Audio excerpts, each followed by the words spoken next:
이 예루살렘 입성하면은 성서에 이제 어디에 나오냐면요, 마태복음 21장입니다. 그래서 예루살렘 입성하시면은 탁 머릿속에 떠오르는 것이 마태복음 21장이에요. 그래서 마태복음 21장을 우리 한번 같이 열어봐 줬으면 합니다. 마태복음 21장.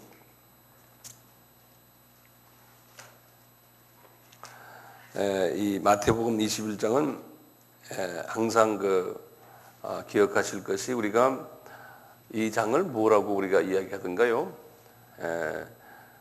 예루살렘 입성하는 것을 종료주일이라 그러죠? 그래서 이제 종료주일 이렇게 이야기하시면 종료주일이에요. 종료가 아니지, 종려, 주일이. 이게 이 종료란 말이 뭐든가요? 종료. 영어로는 팜트리라고 그러는데, 팜트리. 그냥 그렇게 기억해 두시고요. 종료주일 하면은 마태복음 21장이에요. 그래서 이제 마태복음 21장 하면 종료주일. 이렇게 이제 알아두세요. 요 마태복음 21장 하면 우리가 이제 우리의 시간으로 말하면은, 주일 말하면 이게 일요일이죠. 그렇죠?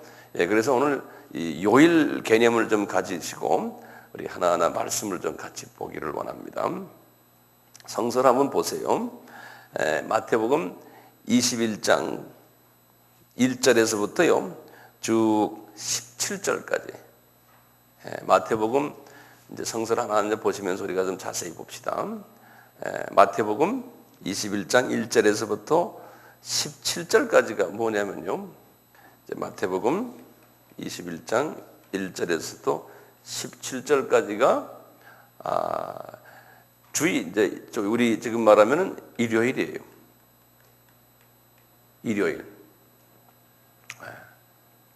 일요일인데, 그 일요일 날에 주님이 어디에 들어가셨냐면 예루살렘에 이제 들어가시기 전에 이제 들어가는 모습을 우리가 지도를 좀 한번 그려가면서 좀 봅시다. 제가 천천히 말씀드릴 테니까요. 여기 이스라엘 지도를 이렇게 하나 좀 간단히 제가 지도를 그리려 할 때는 될 수 있으면 크게 그리세요. 그래야 본인한테 이제 도움이 되거든요. 제가 항상 얘기했지만 이 위에는 무슨 호수였던가요? 갈릴리 호수. 그다음에 밑에는 사해, 이렇게 해놓군요. 항상 이제 이스라엘 지도를 그릴 때는 이렇게 갈릴리 호수, 사해, 이렇게 두 개를 항상 이렇게 딱 그려 놓으시고요. 어느 호수가 더 크신지 아세요? 사해가 훨씬 커요. 사해가요.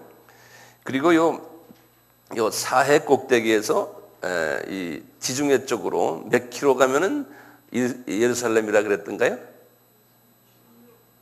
다 이제 잊어버리셨죠? 26km에.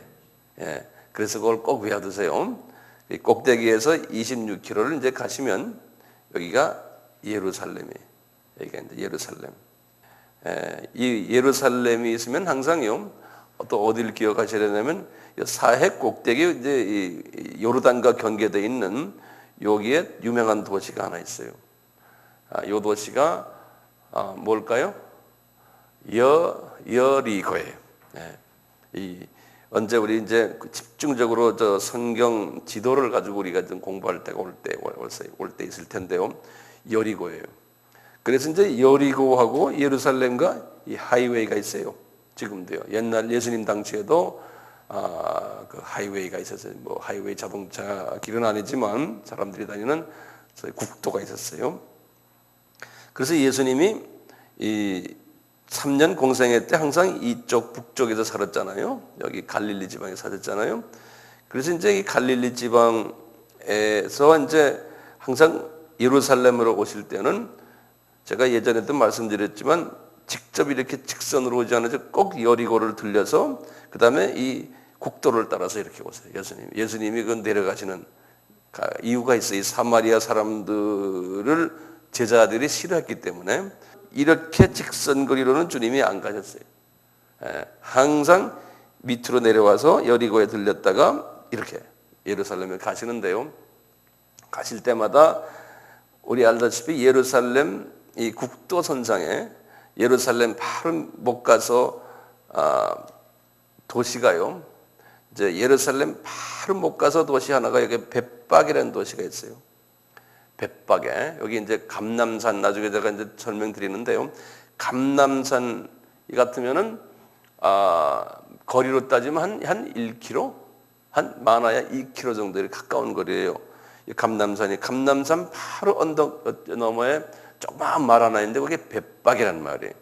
네, 벳박에. 그래서 이제 21장 1절을 탁 보시면은 거기 벳박이라 써 있어요. 보이죠? 그 성경에다 마크를 해놓았어요. 동그라미. 성경을 제가 항상 지저분하게 마크하라고 부탁드렸죠. 그래서 저희가 예루살렘 가까이 와서 감람산 벳박에 이르렀다. 그런 말 써 있죠.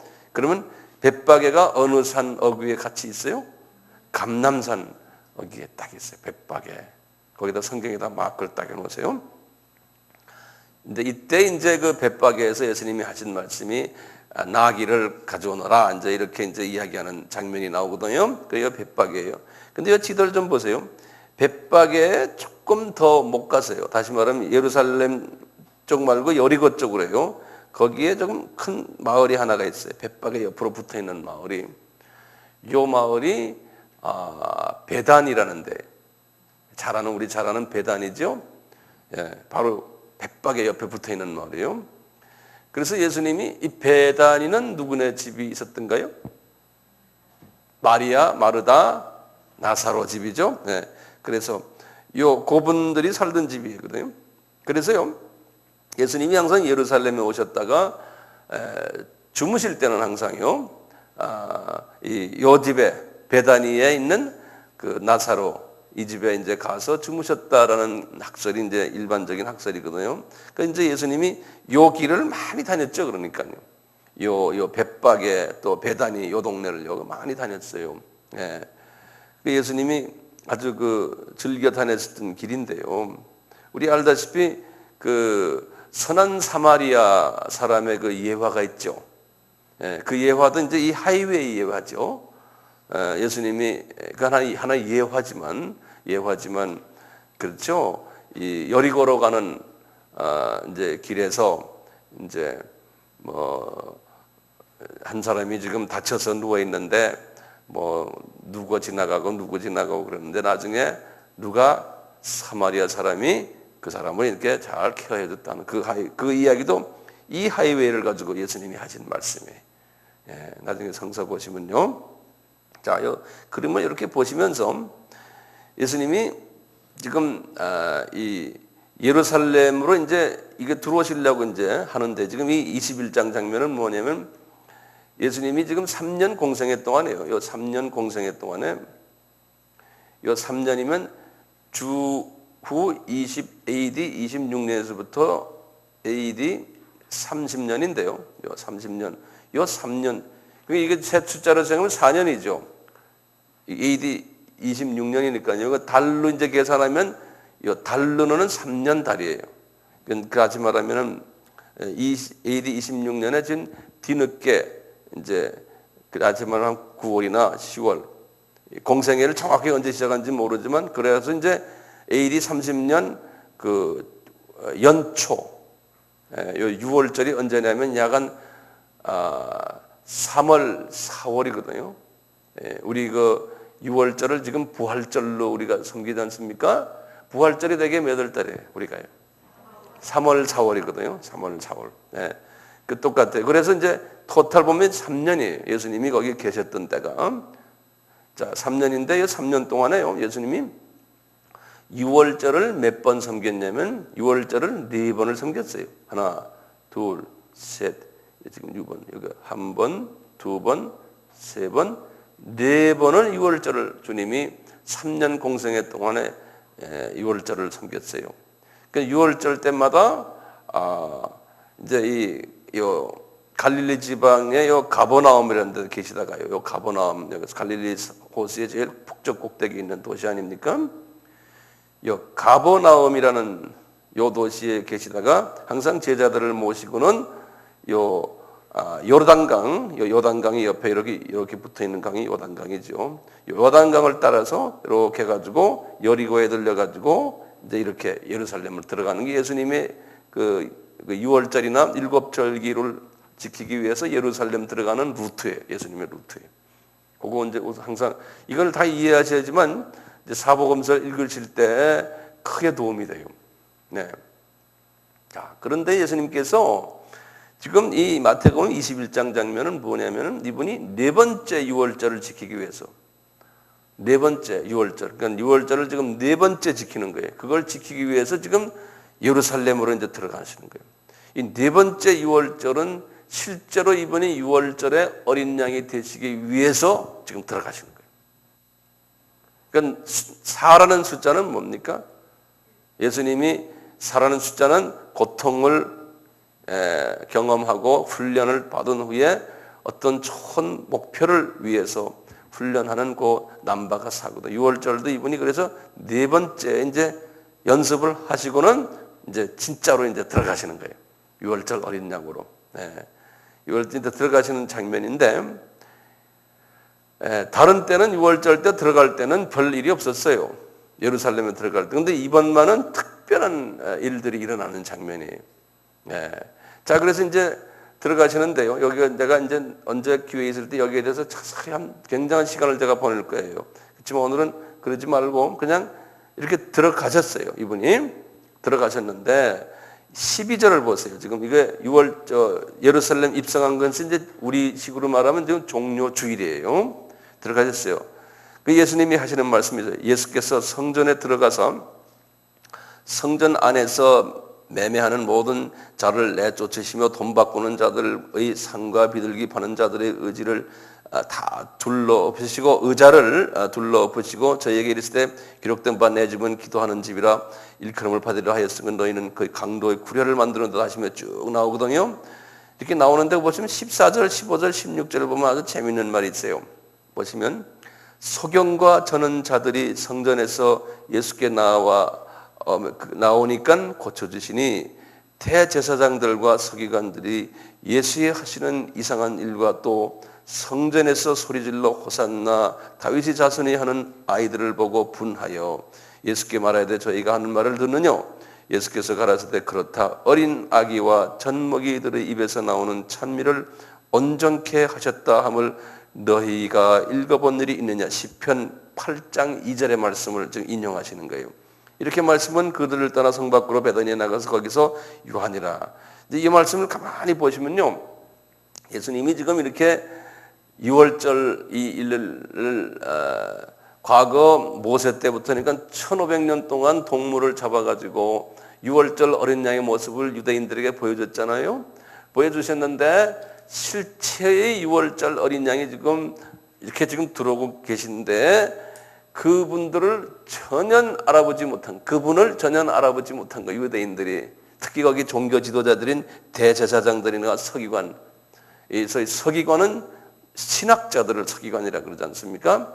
제사장들은 목사님들이에요. 우리 지금식으로 목사님이나 또 가톨릭의 신부님들이나요, 이런 분들인데 이런 분들이 그 예수님을 지금 못 알아보는 거예요. 그러니까 예수님께서 뭐라 그러냐면 진짜 너희들은 못 알아보게 돼 있는 거예요. 다시 말하면 유대인들은 예수가 누군지를 못 알아보게 돼 있었어요.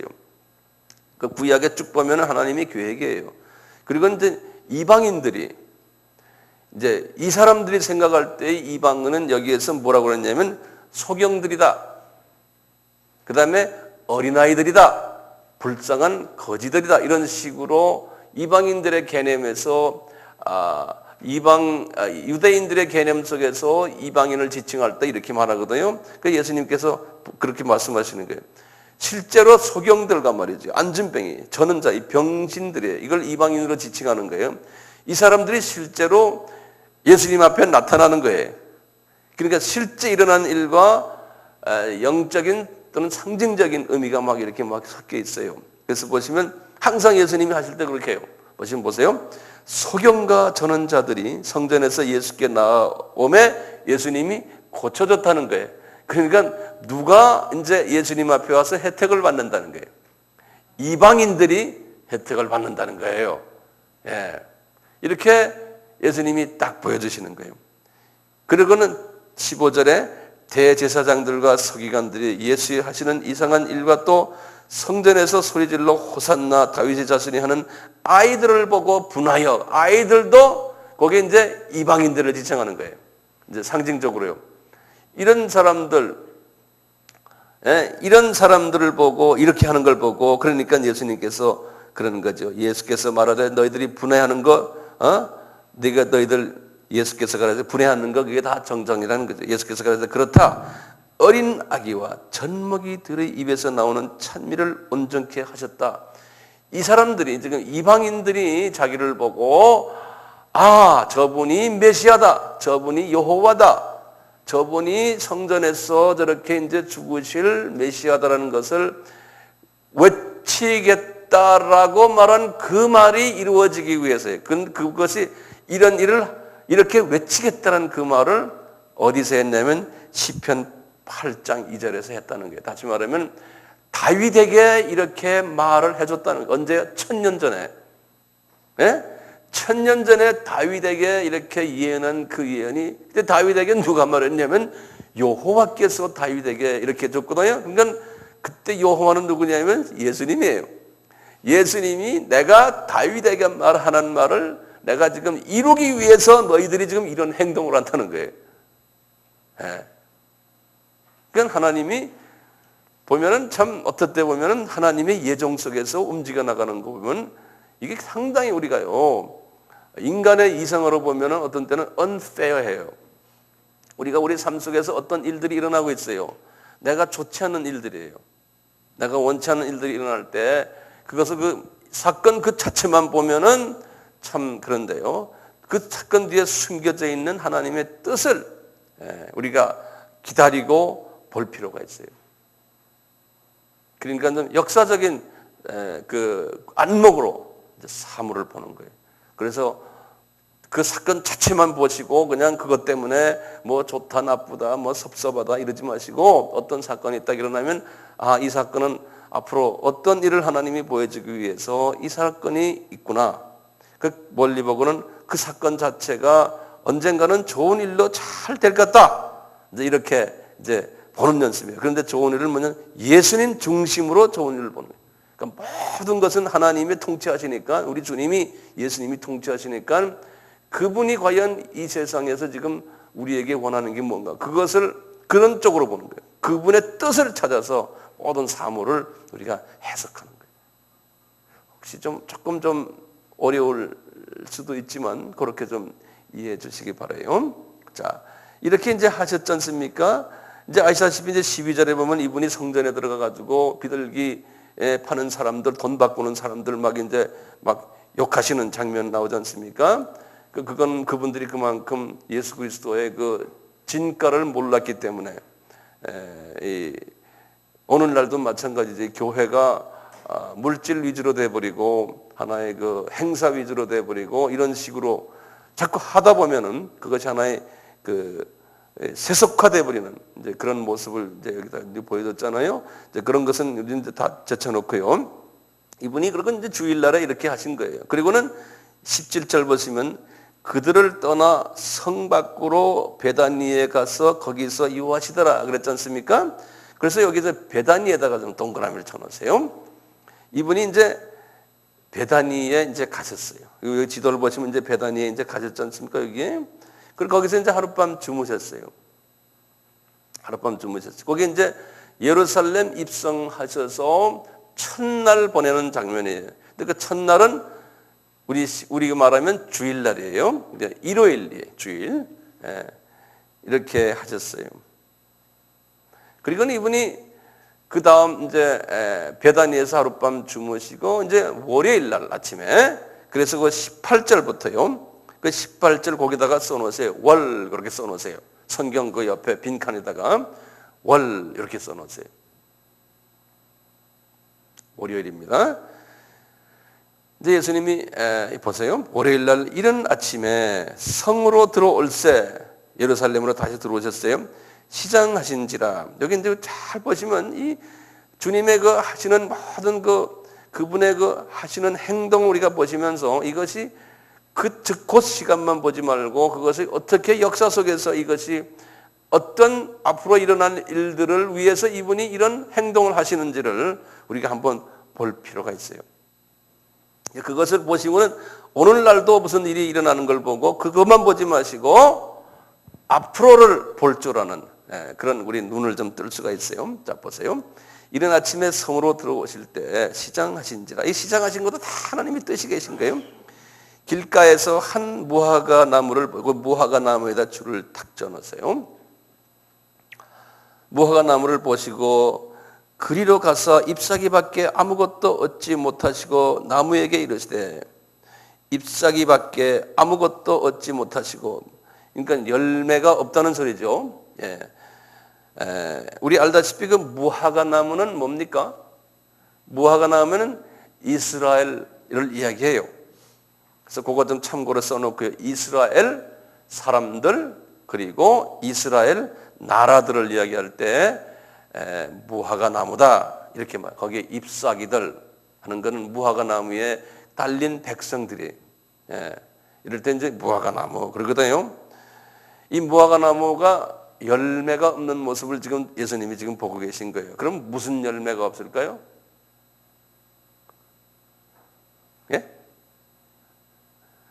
이분들이 과거 2000년 동안 구약 동안에 예수 그리스도가 오실 것이다 그러고 그 여호와가 예수님이라는 그 사건을 그렇게 많이 보여주고 해놨지만 이분들은 예수가 누군지를 모르는 모든 것은 예수님 중심이에요. 우리가 열매할 때요. 이 무화과 나무에 예수님이 달려야 되는데 이 사람들이 예수가 누군지를 모르는 거예요. 그러니까 열매가 없는 거예요. 무화과 나무가요. 예. 그 예수님이 지금 앞에 그 전날에도 보셨지만 이스라엘 사람들이 예수님을 몰랐듯이요. 이 나무 자체도 그렇게 만들어 놓은 거예요. 열매 없이요. 그러니까 이 사물들과 다 연계되어 있어요. 하나님이 창조하신 사물들과도요. 예. 그래서 우리가 지금 돌아가는 모든 걸 봐도 그런 식으로 다 예수 중심으로 사물을 다 보는 그 영안, 지혜, 통찰력 이걸 우리가 가질 필요가 있어요. 그래서 이번에 우리 이 종말에 관한 이야기할 때 그런 부분을 제 나름대로 제가 받은 것들을 이렇게 조금 일부를 좀 나눠줘. 일부를. 다는 하면 제가 여기 나중에 못 쓰잖아요. 그냥 일부만 조금 제가 나눠주려고 그래요. 네. 자, 보세요. 이제부터 영원토록 나무에게 이르시되 이제부터 영원토록 내게 열매가 맺지 못하리라 하시니 무화과 나무가 곧 마른지라 그랬어요. 네.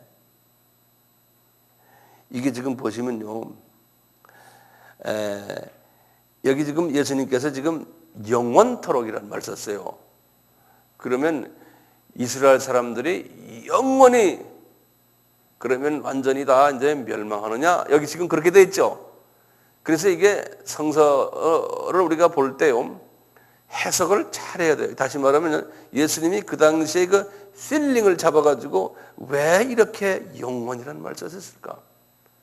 이렇게 하셔놓군요. 나중에 보면은 이스라엘 사람들에게 은혜를 베푸셔서 이제 이스라엘이 나라가 다시 이제 독립이 되고 나중에 이제 바울에게는 계시록 로마서 11장 25절은 이스라엘을 다 내가 구원한다고 그랬어요.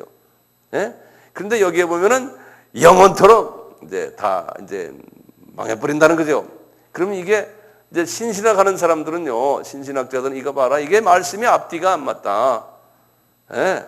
그러니까 이 성경 말은 이거 다 믿으면 안 된다. 이러고 나오는 거예요. 그래서요, 이제 신학자들이 이걸 가지고 막 쪼리해요. 이 말은 원서를 보면 이런 말인데 이것이 어떻게 해석이 잘못돼서 이랬다. 뭐 그 당시에 별난 소리 다 해요. 그래서 하여튼 이 성경 말씀이 앞뒤가 맞지 않는다. 그러니까 이것은 우리가 100% 믿으면 그 당시 뭐 이런 거는 그 당시에 실제 사실 이거는 그 당시에 저자들이 말을 좀 붙인 거다. 뭐 별난 소리 다 해요. 그 왜냐하면 영적으로 그 안을 들여다보지를 못해서 그런 거예요. 예, 영적으로요.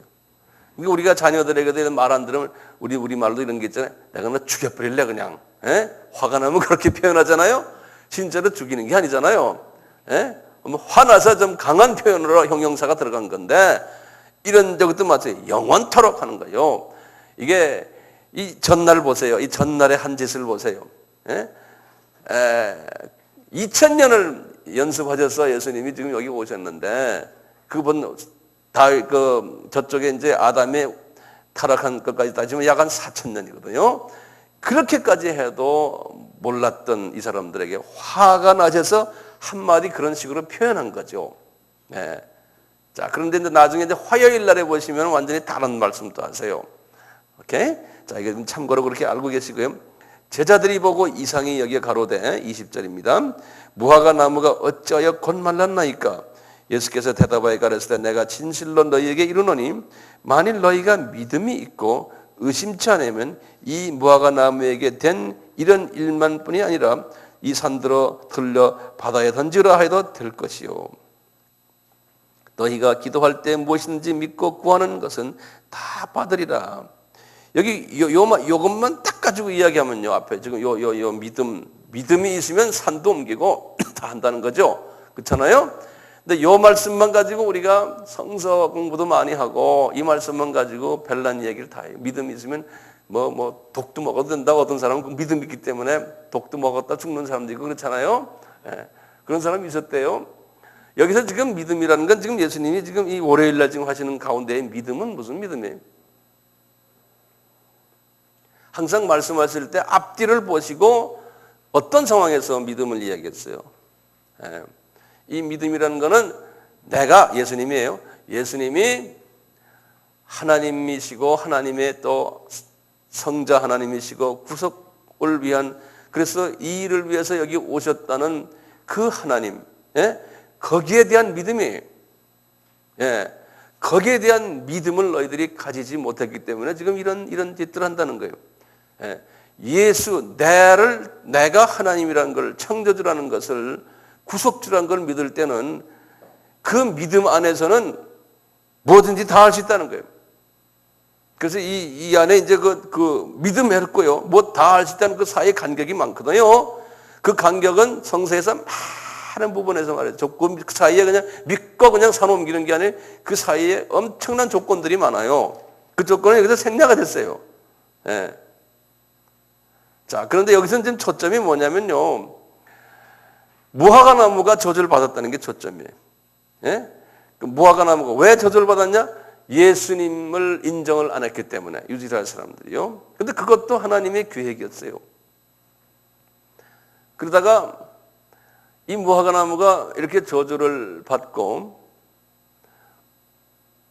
실제적으로 나무가 저주를 받았어요. 나무가요. 무화과 나무가. 그런데 실제로 그 나라가 저주받은 건 언제입니까? 나라가. 이미 민족은 예수님을 일부만 빼놓고 예수님을 다 믿지 않았으니까요. 인간의 눈으로 보면 저주받은 사람들 같았어요. 당분간요. 근데 그 나라가 실제로 또 저주받은 게 언제예요? 70년이죠. 그렇죠? 예, 70년이에요. 그러니까 하나님께서는 이렇게 말씀하시고는요. 이 역사와 항상 연결되어 있어요. 예. 그래서 지금 이 말씀하시는 건 지금 몇 년에 지금 말씀하세요? 이 말씀하시는 거는? 여기 지금 주후 몇 년이에요? 주후 30년이에요. 30년에? 그렇죠, 분명히. 예. 공생애가 언제 시작했어요? 26년이라고 그랬죠. 30년에 딱 말씀하시고는 언제 이 말씀이 이루어졌어요? 지금 무화과나무 너 실제로 저주해 놓군요. 그 다음에 무화과나무인 예루살렘 또 이스라엘 사람들 또 그 성전이 무너진 것이 언제예요? 그 나라가 무너진 것이 AD 70년이죠. 그러니까 몇 년 후에 그것이 그대로 이루어졌어요? 또 40이라는 숫자가 있어요. 그러니까 하나님이 우연으로 하시는 게 아니고 정확한 계획 속에서 이 일을 이루세요. 정확한 계획 속에서요. 그런데 살아는 숫자가요. 이 어떤 하나님의 목적을 이루시기 위해서 하나님이 쓰시는 특별 훈련 기간이에요. 이 숫자가요. 이 40년 동안 뭐 했어요? 40년 동안 하나님께서 이스라엘 유대인 12명, 그 다음에 나중에 120문도, 네? 그래서 이제 예루살렘 교회가 탄생되고 교회를 통해서 바울이 나중에 이제 불림을 받고 그래서 바울을 통해서 1차, 2차, 3차, 4차 여행까지 다 해가지고 이방인들에게 복음이 건너간 그 순간까지가 그래서 사도 바울이 68년에 순교했거든요. 베드로도 그 당시에 순교하셨고 그러니까 그분들이 할 일이 딱 끝나서 이제 복음이 이방으로 탁 넘어가는 그때까지가 70년인 거예요. 그때까지가. 저는 예수님이 쫙 계획을 하신 거예요. 그게 다 된 다음에 이제 복음이 이방으로 이제 넘어가는 그때부터 시작해서 이스라엘 사람들을 폭삭 주저앉게 만드는. 그러니까 이제는 너희들은 주저앉아야 된다는 거예요. 왜냐하면 복음이 이방으로 넘어가기 때문에. 네? 그래놓고는 그 다음에요. 화요일에. 이제 이게 지금 월요일의 말씀인데요. 화요일 날에 이제 하신 말씀이 상당히 많아요. 그거 좀 이따 우리 하겠지만요. 화요일에 주님이 마지막 때 종말에 관한 이야기를 하시면서요. 우리 마태복음 우리 24장 봐요. 24장 32절부터 마태복음 24장 32절부터 이제 32절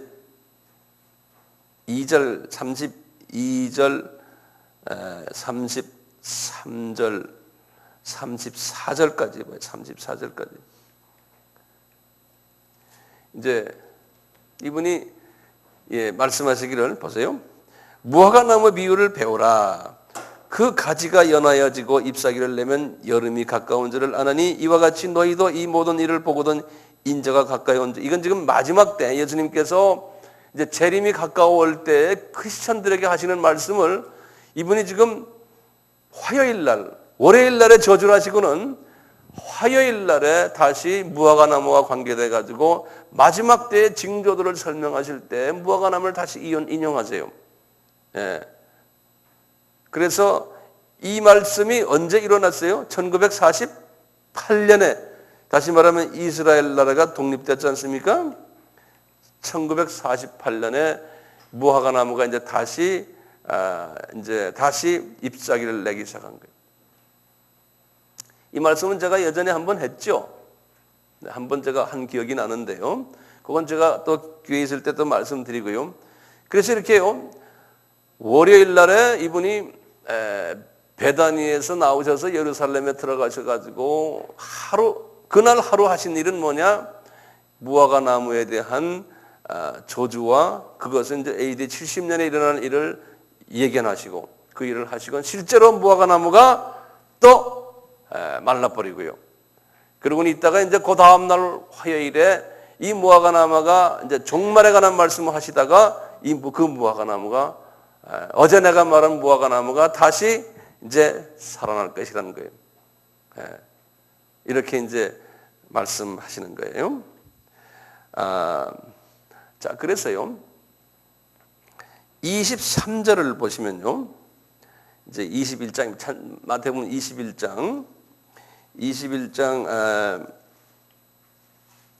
마태복음 이제 이거 화요일의 이야기인데, 화요일이요. 화요일은 마태복음 21장 23절부터 시작이에요.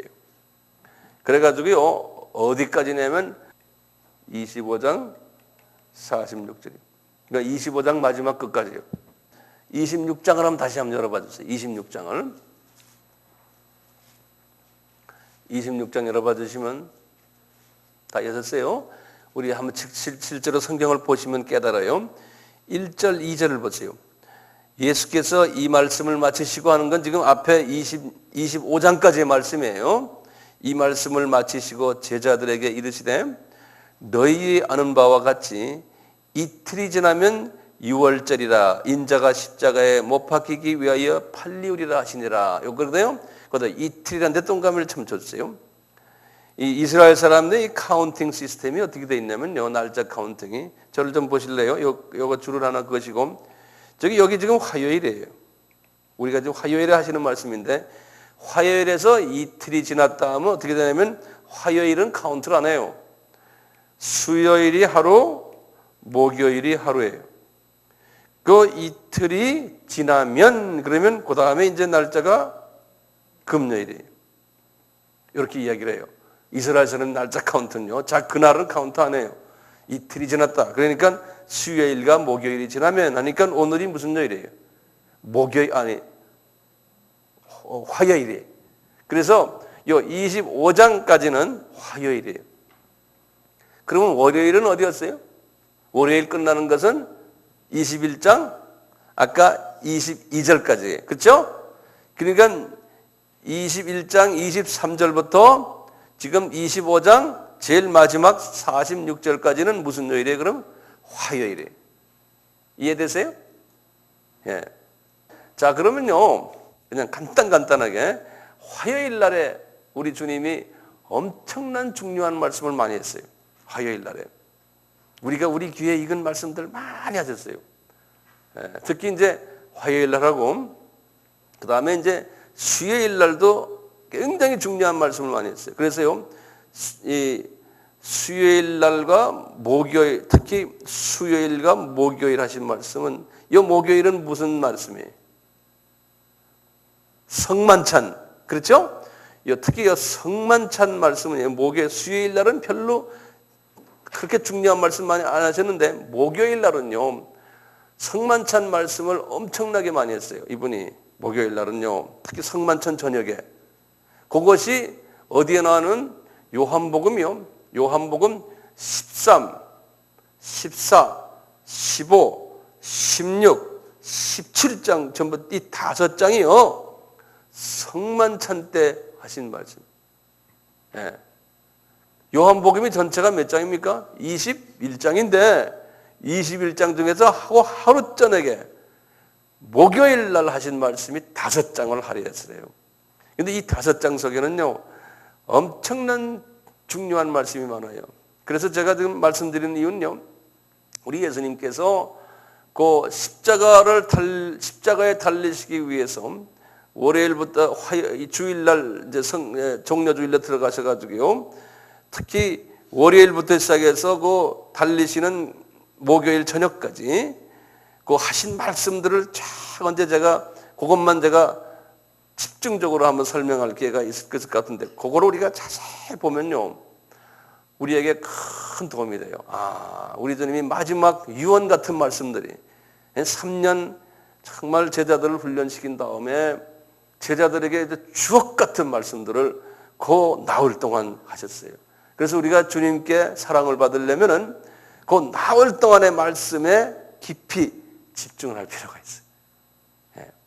그래서 저는 개인적으로요, 우리 이런 시스템을 쫙 지금 알고 나면은 성서의 시스템들을요, 어디에 내가 신경을 써서 우리 주님이 어떤 부분에서 더 신경 쓰시고 우리에게 기대하시는가, 이제 그거 우리가 보는 지혜가 생기죠. 여기 이제 3절부터요, 27절까지가요, 제1강이에요. 화요일 날 제1강이에요. 그래서 거기다 이제 제1강 그래 놓고요, 절수만 써놓으세요. 그리고 성경에다 거기다 딱 써놓으세요. 1강 그래 놓으세요. 우리 성경은 참 잘 돼 있는 게요, 한 그 대목마다 동그라미를 쳐놨어요. 그래서 이 동그라미와 그 다음 동그라미 그 사이가 한 대목이에요. 우리 성경은 그게 참 잘 돼 있어요. 영어 성경은 그게 안 돼 있는데. 그래서 보면 23절 앞에 동그라미가 있죠. 그리고 20 몇 절 앞에 동그라미가 있어요.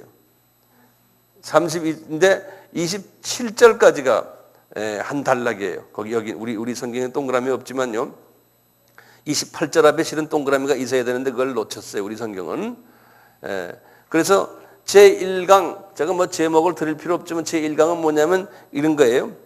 예수님의 예수님의 authority, 다시 말하면 당신은 도대체 누구냐, 이런 식으로 권세에 도전을 했어요.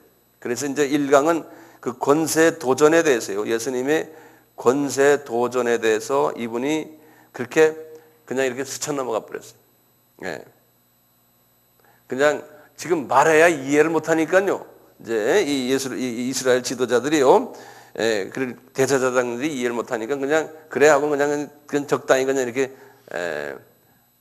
스쳐 넘어간. 그러면서 예수님은 지금 이런 사건들을 이렇게 맞이하시면서 그 사건을 딱 맞이하면서 거기에 대해서 한마디 이렇게 뱉어내는 말씀들이 있거든요. 그건 그냥 심심해서 뱉어내는 것이 아니고 그 뱉어낸 말씀들이 다 성경에 기록되어 있잖아요. 이 뱉어낼 때 왜 뱉어낼까요? 이 예수님의 제자들이 항상 옆에 따라다니잖아요. 제자들 보고 들으라고 뱉어내시는 거예요. 예, 제자들 교육용, 실습용 이 모든 말씀들이. 그러니까 3년간 공생애는요, 제자들을 차출해가지고 제자들을 훈련시키는 기간이라고 생각하시면 돼요. 예, 그 훈련시키는 거기서 나오는 모든 훈련 내용들이 우리에게도 필요한 거예요. 그러면 훈련 내용을 딱 보시면은 뭐를 주님이 훈련시키려고 그럴까요? 크게 대목으로 보면요. 이제 예수님께서 제자들에게 궁극적으로 무엇을 말해주려고 그래요? 제자들에게 가르쳐주는 게 이거예요. 그분들의 그 사고방식이 구약적인 개념을 가진 유대인들이기 때문에 구약에 나오는 여호와가 나라는 거예요. 예수님께서. 그리고 내가 창조주 하나님이다. 그리고 이 삼위 하나님 중에 제2의 하나님이신 성자 하나님이라는 것을 우선 가르쳐주고요. 그것을 가르쳐주는 과정 속에서 어떻게 했어요? 이분이 가끔 가다가 기적을 베풀어요. 초창기부터 봉사들 낫게 하고, 처음엔 베드로의 어머니 감기 든 것도 한번 고쳐주고, 처음엔 약하게 하세요. 그러다가 어느 정도 돼가지고 오병이어 사건으로 탁 한번 기적도 보여주고 그러잖아요. 예. 이분이 제일 처음에 세례 요한에게 세례를 탁 받으실 때 뭐라 그랬어요? 성부 하나님과 성자 하나님이 나타나셔서 이분 앞에서 뭐랬어요? 그때는 세례 요한에게 이분이 누구란 걸 말해주잖아요. 성부 하나님 뭐예요? 이는 사랑하는 내 아들이다 이렇게 말씀했잖아요. 이분이 그걸 들었지만 나중에 제자들을 시켜가지고 그분이 누군지 다시 한번 체크하라고 했어요. 세례 요한도 그렇게 의심했어요. 그러듯이 제자들은 그 당시에 없었거든요. 그러는 제자를 이제 다 뽑으신 다음에 데리고 다니면서 이제 기적을 이렇게 보여줘. 나중에 가서는 죽은 자인 나사로까지도 이제 살아나게 하시고 말이죠. 이래도 제자들이 이분이 도대체 누군가? 에? 계속해서 그냥 고민하면서 한 1년 반을 지냈어요. 1년 반을 따라다닌 거예요. 그게 우리 모습이거든요. 우리도 신앙생활 한 20년 해도 아직도 저는 모태신앙이거든요. 모태신앙인데도 아직도 나이 60이 돼도 정말 주님과 정말 깊은 사랑의 관계를 갖고 싶은데 이게 안 될 때도 있거든요. 여러분들은 뭐 나보다 훨씬 나으시니까 뭐 4, 5년 만에 끝나겠지만 저는 그게 잘 안 되거든요. 네. 근데 제자들도 보면 똑같았어요. 자, 보시면 중간 정도 됐을 때 예수님이 이 참 무리들 보고 당신들 여기 좀 있으라고 12 제자들을 데리고서 산에 올라가셔가지고 가이사 빌립보로 올라가서 물어보는 거 있잖아요, 장면. 예? 도대체 너희들 나 따라다니는데 내가 누구라고 생각하느냐? 그러니까 뭐 한 분은 뭐 예레미야입니다, 뭐 엘리야입니다, 누구입니다, 별난 소리 다 하잖아요. 그러면서 너나 누구라고 생각하느냐? 이제 베드로에게 물으니까 베드로가 주는 그리스도시여 살아계신 하나님의 아들이십니다 이렇게 말하잖아요. 그렇게 말을 했지만 베드로야 그게 네가 한 것이 아니다. 성부께서 네 입을 통해서 그냥 말한 것뿐이라는 거예요. 근데 12 제자들이 그걸 들었을 거 아니에요? 아 그렇구나. 저분이 듣지만 믿지를 못했어요. 그게 우리의 제자들, 그 유명한 분들 하나님 뽑아놓으셨는데도요. 그래서 그 다음 이제 마태복음 16장 얘기인데 17장에 가서는 그러잖아요. 변화산 데리러 올라가잖아요. 특히 거기에 핵심 멤버 세 사람을, 예? 베드로와 요한과 야고보 딱 세 분 데리고 올라가서 먼저 변화산에서 딱 변화되고는, 예? 거기에서 그냥 와 이게 뭔가 하는데 하늘에서 음성이 내려오잖아요. 이는 내 사랑하는 아들이다. 예? 근데 이분들이 그래놓고도 잘 몰랐어요. 예. 계속해서 보여주거든요. 계속해서. 어떤 때는 귀신이 예? 마태복음 이제 8장 같은 데 보면 귀신이 딱 나타나가지고 귀신 들린 자들이 오 당신은 다윗의 아들이고 하나님의 아들입니다 하니까 예? 입 다물어라 예수님이 그러잖아요. 제자들이 다 들었는데도 그분이 예수 그리스도가 하나님이신 걸 몰랐다고요. 이게 이 머리가 바뀌어지질 않는 거예요. 그런 소리 들어도. 그렇지만 주님은 꼭 우리 뭡니까 비를 이슬 비를 내리듯이 계속 자꾸 내려주는 거예요. 우리가 이게 말씀 배우는 것도 마찬가지 아니에요. 이슬비 내리는 거죠. 제가 1시간을 다 해도 나중에 가서 한 며칠 있다 물어보면 5분도 기억 못 하시는 경우 우리 모습 아니에요. 그 당연한 거예요. 당연한 거예요. 예. 다 알면은 그 곤란해요.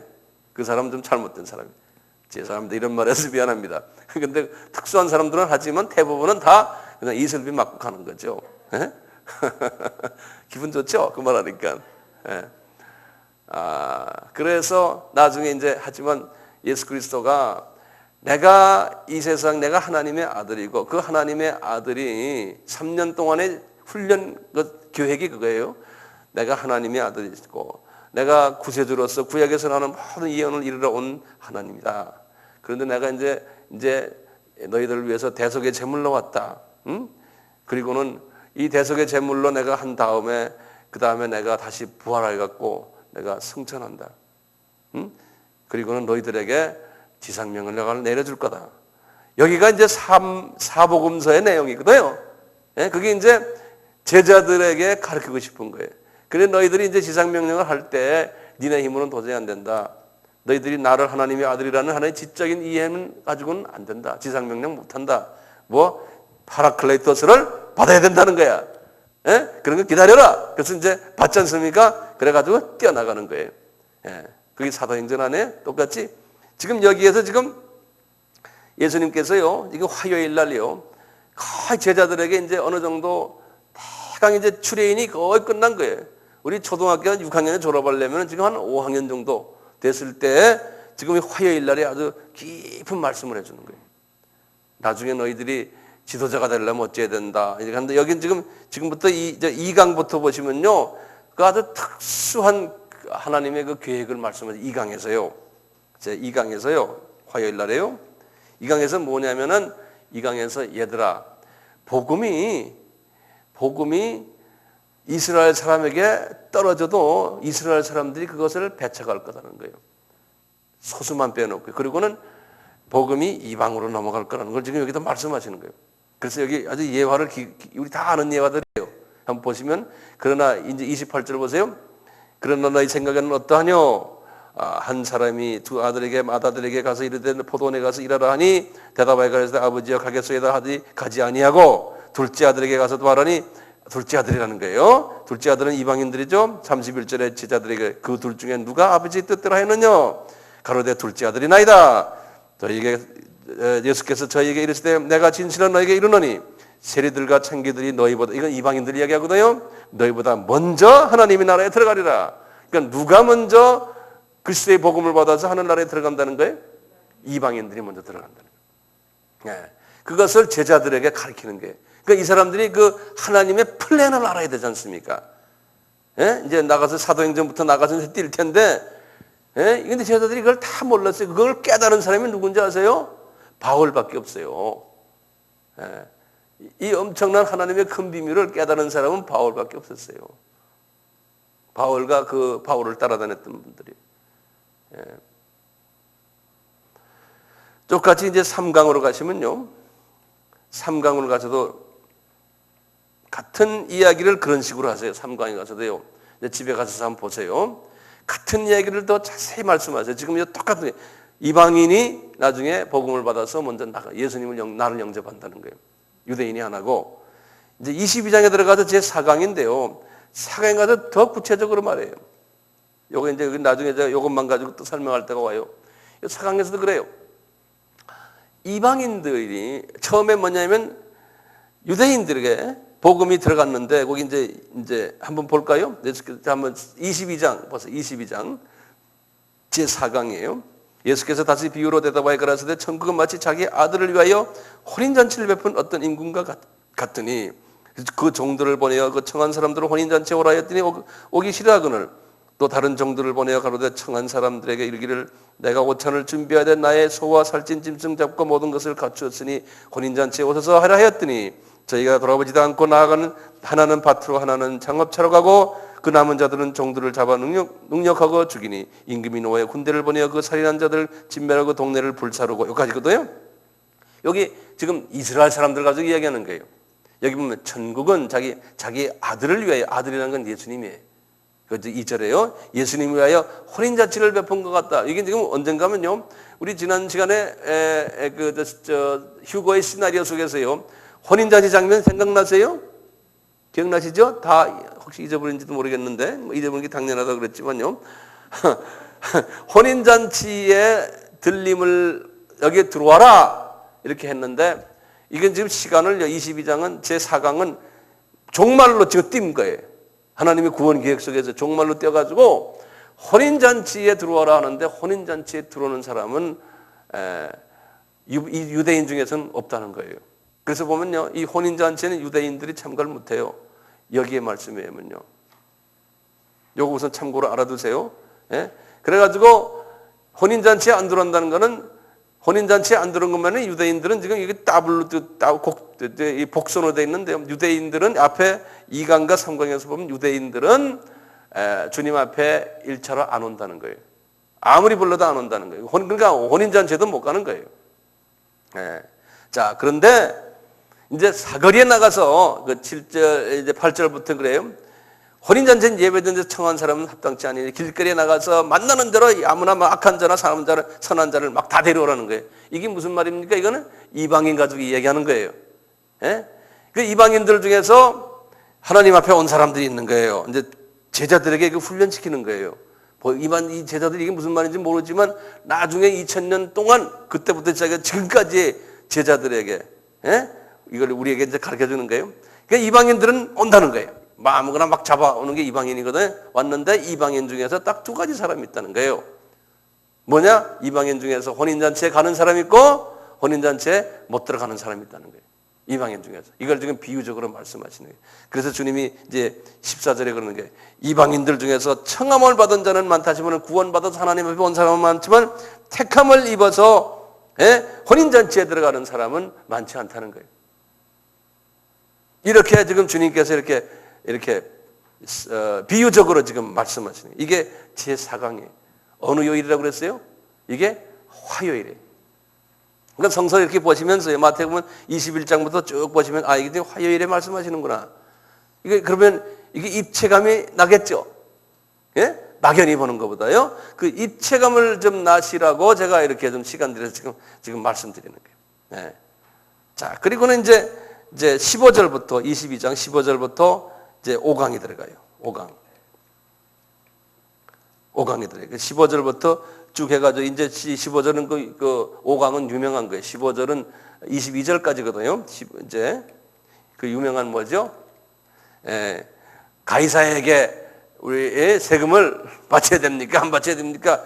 이제 그런 이야기 우리 다 알지 않습니까? 그 말씀을 하시는 장면이 이 장면이에요. 몇 강이요?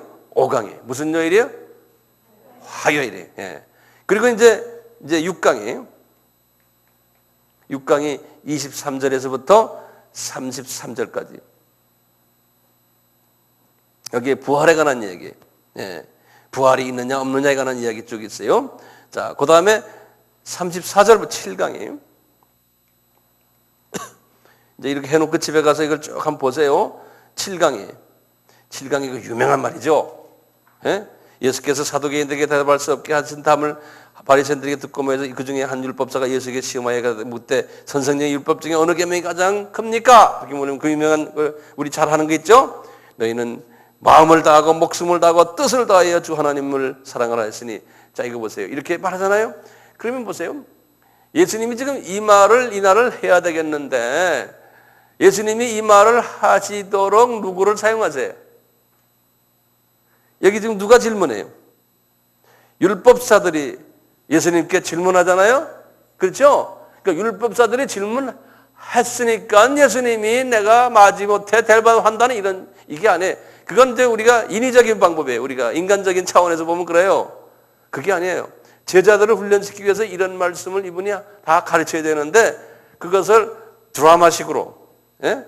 그 사람들로 하여금 이게 지금 악한 마음식으로 말하는 거예요. 예수님을 시험하여 가라사대, 예? 이런 질문을 막 던지는 거예요. 일부러 시험하도록. 그러니까 예수님이 시험하도록 허락하신 거예요. 너희들 나 이런 식으로 질문해라. 예? 그러면 내가 이런 노란자 말을 내가 하겠다 이거예요. 근데 이걸 뒤집어서 보면요. 우리 이제 주님을 섬기면서 같이 이제 우리 신앙생활 하면서도요. 예를 들어서 어떤 사람이 나의 마음을 섭섭하게 좀 그렇게 할 때가 있어요. 그러면 그걸 우리가 어떻게 해석해야 돼요? 아, 하나님이 그런 사람 그렇게 할 때 네가 어떻게 반응을 하는가를 보여주기 위해서 내가 저 사람을 통해서 너를 시험한다. 그렇게 볼 수 있죠? 그렇죠? 그러니까 어떻게 돼요? 그 사람이 미워요, 안 미워요? 안 밉죠. 고맙죠. 나를 주님 앞에 더 이쁜 나를 만들기 위해서 저 사람을 통해서 하나님이 나를 조금 불편하게 하는구나. 그렇게 생각하니까 아, 주님 저를 위해서 저 사람이 저렇게 되니 저 사람 주님 사랑해 주세요. 이런 기도를 하게 되는 거예요. 이해됩니까? 예? 그러니까 미운 사람이 없는 거예요. 예? 고맙죠, 고맙죠. 예. 우리가 그걸 입체적으로 역사적인 측면에서 그렇게 사물을 볼 때 영성이 있는 사람이라고 하는 거예요. 그런데 그것을 단편적으로 보는 눈을 가지고 있을 때요. 성서 볼 때도 단편적으로 봐요. 응? 그냥 이걸 그냥 단편적으로 보고 그 구약에서는 구약의 그 율법은 단편성이 있거든요. 그래서 누가 날 뽑으면 그 눈을 뽑아라 같이 이런 이 단편적이거든요. 예? eye for eyes 뭐 그런 말이 있거든요. 영어로는 우리는 말로 뭐라 그래? 눈은 눈으로, 예? 그다음에 뭐예요? 이는 이로, 이가 뭐예요? 이빨. right. 예. 이제 그렇게 이제 하거든요. 그건 구약에서 나오는 단편적인 사람이거든요. 그러니까 사람이 단편적으로 이렇게 단편적인 사람과 사귈 때는요, 항상 마음이 편치가 않아요. 제 입장에서는. 왜냐하면 너도 사람이기 때문에 어떤 같이 사귀다가 나를 단편적으로 보니까 예를 들어서 황 목사가 자기한테 항상 편하게 해주고 잘해주면 나한테 좋지만 제가 이제 이런 하다가 자기한테 편하지 않는 내가 돼버렸어. 그럴 때는 단편적으로 보는 사람은 그때 팩 하고 돌아간다고요. 예. 그런데 좀 하이 차원을 보는 거예요. 서로가. 그런 차원을 보는 사람은 아하, 저분이 저럴 때는 나에게 어떤 도움을 주기 위해서 저분이 저러는구나. 자기를 성찰할 수 있는 그걸 보는 거예요. 우리가 다 그런 식으로 보면 어떻게 돼요? 서로가 편하죠. 이렇게도 안아주고 저렇게도 안아주고. 왜냐하면 I need that kind of people. 그런 사람이 내가 필요한 거예요. 서로가 필요하다고 생각하는 거예요. 그러니까 서로가 소중하게 봐줘요. 이런 사람들만 모이면 이게 천국이요. 주님이 그런 위에다가 복을 내려주신다고. 또 우리 이 식구들은 우리가 그런 그룹들이 되면 얼마나 좋겠어. 내가 볼 때 다 100%가 다 그런 사람들 같아. 예? 그런 눈으로 보면 성서를 보는 눈이 달라져요. 자, 8강을 봐요. 8강 41절. 8강도 저기 이제 보면은 이제 다윗의 자손이냐 그리스도를 당신이 주로 아느냐 이거 다윗에 관한 이야기도 이건 그렇게 복잡한 이거 중요한 게 아니에요. 내가 지금 중요한 걸 좀 몇 가지 말씀드리려고 해서 여기까지 지금 오고 있는데요. 23장 보세요. 23장이요. 이제 8강까지는 22장입니다. 8강은 했죠. 42절에서 46절까지 22장에 8강에 아직도 화요일이에요. 그러니까 주님이 화요일은 아침부터 밤 늦게까지 부흥하셨던 것 같아요. 하루 종일 말씀하셨던 것 같아요. 이 내용을 보면요. 23장에 보시면요. 23장에 보시면은 이제 아주 그냥 중요한 얘기들이 많이 나와요. 이것은 좀 이따가 제가 이제 10분 쉬었다가 이제 계속해서 말씀드릴게요. 네.